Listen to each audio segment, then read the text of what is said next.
श्रेयांशने एवढ्या सगळ्या फ्लंकीज दिल्या म्हटल्यानंतर ना आपल्या ही चॅनेलला एवढे सगळे सबस्क्राईब वाढलेच पाहिजेत.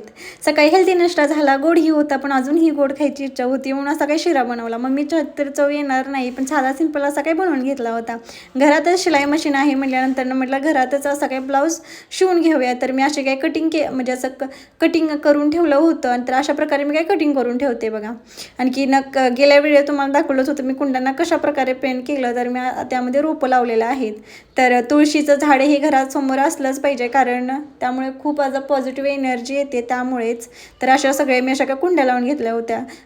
बाकीची सर्व कामं झाली संध्याकाळची आणि भाजी फोडणीला घालायची तेच फोडणीला घालून घेतली. सकाळच्या धावपळीमध्ये म्हणजे स्वतःकडे असं काही बघायचं होतच नाही म्हणून असं काही तेल लावून घेतलं. आणखी स्क्रबही केलं होतं चेहऱ्याला, म्हणजे अजून थोडं काहीतरी. तर असं नेलपेंट लावून घेतलं आणि त्याची सुकायची मी वाट बघत होते. तर सगळी सकाळची कामे झाली, संध्याकाळची झाली, पण उद्याची तयारी केलीच पाहिजे का नाही, म्हणून मी सकाळच्या भाजीसाठी अशी काय मी गवारी निवडायला घेतली होती. असा होता माझाचा दिवस.